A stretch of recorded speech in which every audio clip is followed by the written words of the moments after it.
7h, 9h, RTL Matin. avec Amandine Bégaud et Yves Calvi. Et Hortense Crépin pour le journal. Bonjour Hortense. Bonjour Amandine, bonjour Yves, bonjour à tous. Gérald Darmanin est donc toujours ministre de l'Intérieur ce matin. Emmanuel Macron a refusé sa démission après le vote à l'Assemblée d'une motion de rejet sur la loi immigration. Mais quel scénario désormais pour son texte? Ce qui est sûr, c'est que c'est un coup de théâtre, une claque, un camouflé. Et pas seulement pour Gérald Darmanin. C'est ce que nous expliquera Alba Ventura à 7h10. Volodymyr Zelensky aux États-Unis pour convaincre et repartir en Ukraine avec un nouveau chèque. Et puis donc, qui va remporter le prix de l'album RTL de l'année?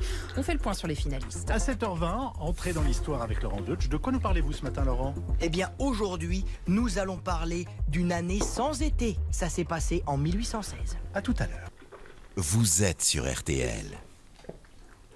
Le temps, Marina, ça ressemble à quoi aujourd'hui? Ça m'a l'air bien gris votre carte. Ah mais oui, on prévoit son parapluie parce qu'à un moment ou l'autre de la journée, il y aura des averses. Là, c'est essentiellement sur les 2 tiers ouest du pays que l'on a cette perturbation. L'est est encore épargné.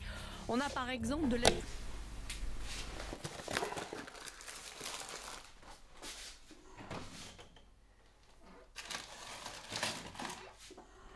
Tu chasses depuis quel âge? 19 ans.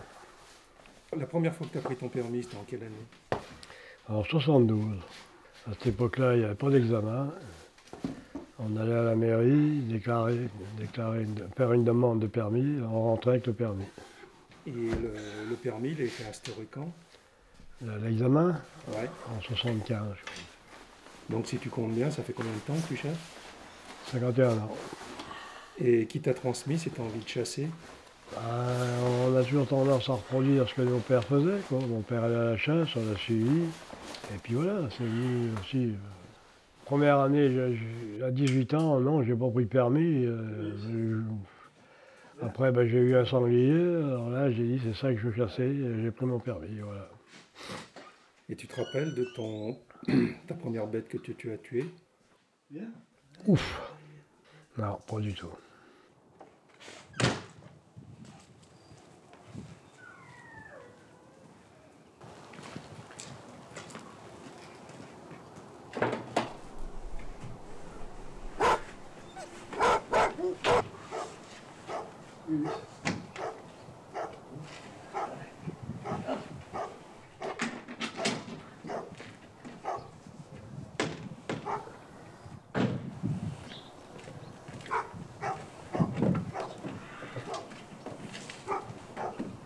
T'en as pas marre?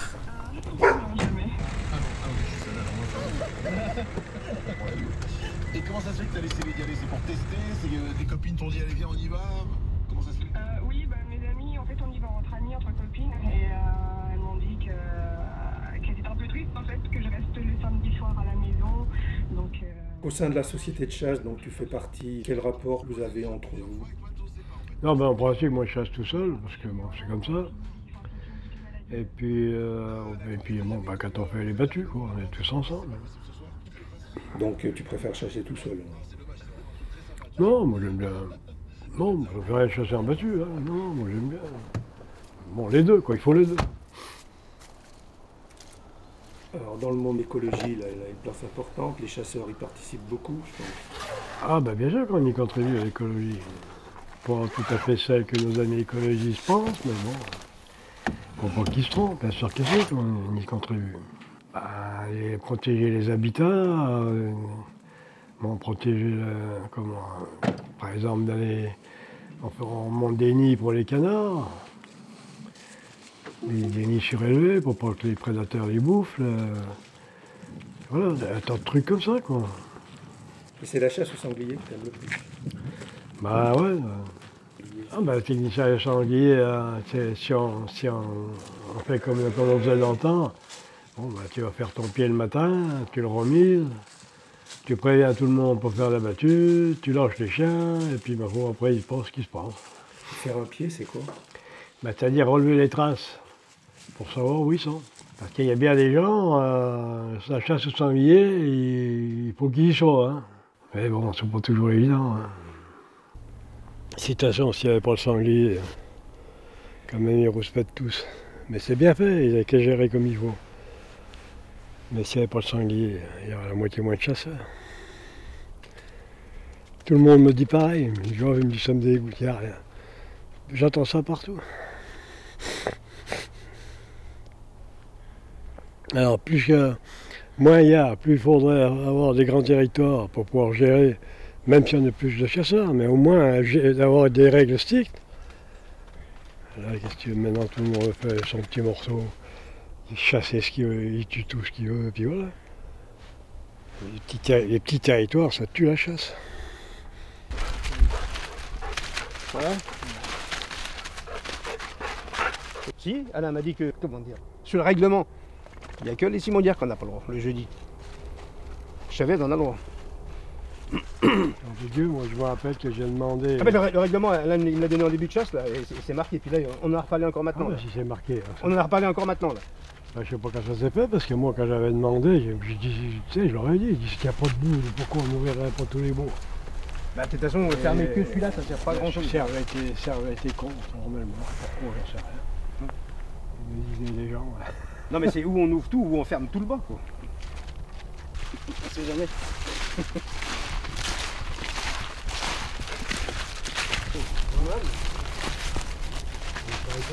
Ah, je sais pas.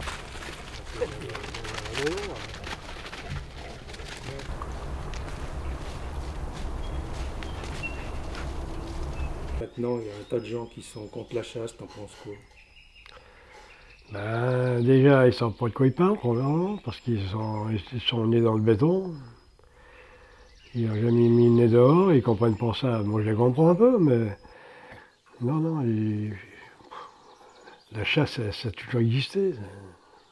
L'homme, quand il est venu sur Terre, pour manger, il n'avait pas d'autre choix que de chasser. Ben voilà, on est un prédateur au même titre que les autres prédateurs, voilà, c'est tout.